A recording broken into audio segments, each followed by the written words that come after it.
Before I recommend any AI tool to a client, I run it through 3 questions. Fails 1, I don't recommend it.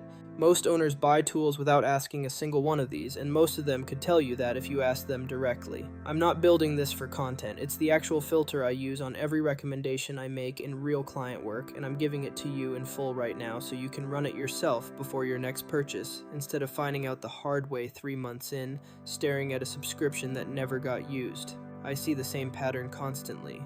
Owner sees a tool mentioned somewhere, a LinkedIn post, or a vendor at a trade show, gets excited about the claim, buys it that same week. 3 months later, it's sitting unused with a charge still hitting the card every month. The tool wasn't necessarily bad. The decision skipped the part where you actually test it before committing real money in real time. I watched this happen to a 6-person marketing agency last year. The owner bought an AI content tool off one good demo at a conference, locked into an annual plan because it worked out cheaper per month that way. It sat untouched after week 2 because no one on the team actually had bandwidth to learn the workflow it required on top of everything else already on their plate that quarter. The charge is still hitting the card for something that hasn't been opened since. When I asked what would have told him it wasn't going to work before he bought it, the answer took about 10 seconds to surface. Not one person on that team had 30 minutes free that month, let alone the time to learn a new tool from scratch. That was knowable before the purchase, not just obvious in hindsight. Here's what makes that case a useful example instead of just a cautionary one. The demo he saw was genuinely good. The tool genuinely does what it claims. Nothing about the sales pitch was dishonest. The failure had nothing to do with the product and everything to do with the decision that skipped straight from "this looks exciting" to "buy it," with no step in between that would have surfaced the one fact that actually mattered. His team had 0 bandwidth that quarter. He runs a decent agency and makes good calls on client work constantly. This was a blind spot specific to how AI purchases get made right now. Fast, on excitement, skipping steps that would never get skipped on a hire or a lease. 3 questions. Run all 3 before you commit to anything. Question 1. What am I assuming that I haven't verified? Most bad AI purchases start with an assumption treated like a fact. This will save my team time. Says who? Verify it before you buy, not after the invoice hits. For that agency, the unverified assumption was that the team had capacity to learn something new.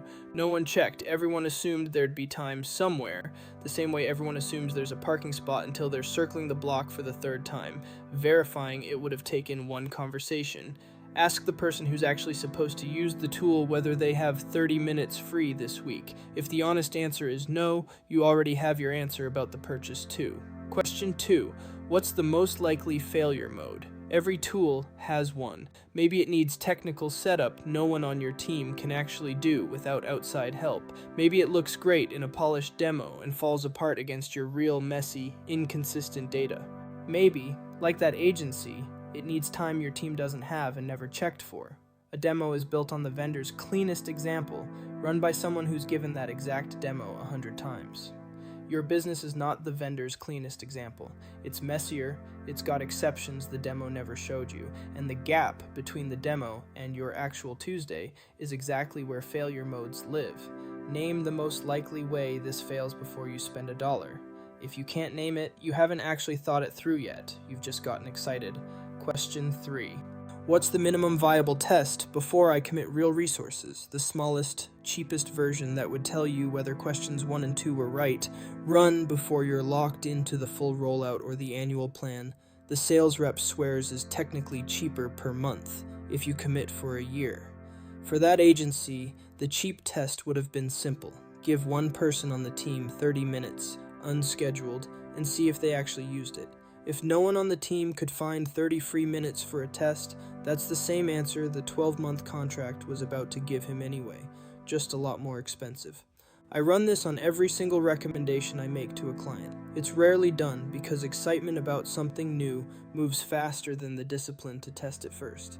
The tools that pass all 3 questions almost always end up sticking around, becoming something the team actually relies on. The ones that skip straight to a purchase almost always end up as a line item no one remembers approving 6 months later, quietly renewing until someone finally notices and cancels it. Here's what passing actually looks like. A client considering a voice agent for their front desk ran it through the same 3 questions before committing to anything.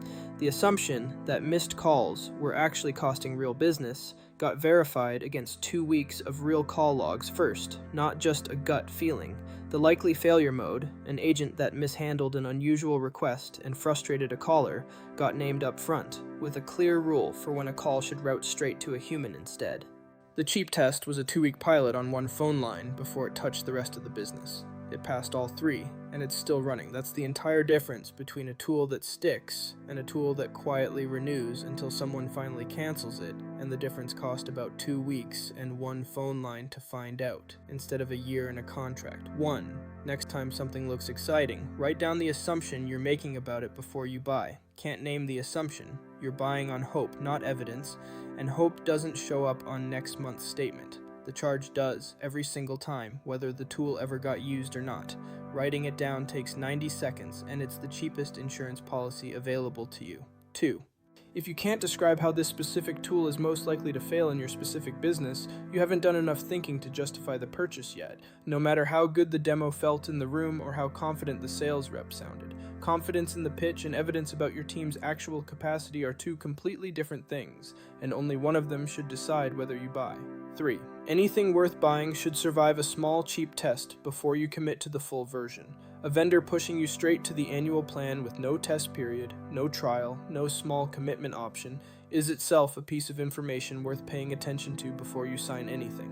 The pressure to skip the test is usually a signal, not a coincidence. And it's worth asking yourself why a vendor confident in their product would ever need to rush you past the part where you find out for yourself. As more AI tools flood the market promising the same outcomes, the businesses that win won't be the ones moving fastest on every new release. They'll be the ones running a filter like this consistently enough that they stop bleeding money on tools that were never going to fit their specific operation in the first place. A year from now, the difference between those 2 kinds of businesses is going to show up on a P&L a lot more clearly than it shows up on a LinkedIn feed.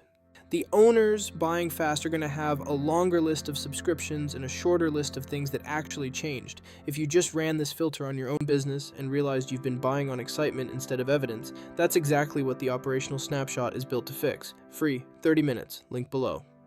If you enjoyed this content, like and subscribe so you can watch more videos about how to apply AI into your business.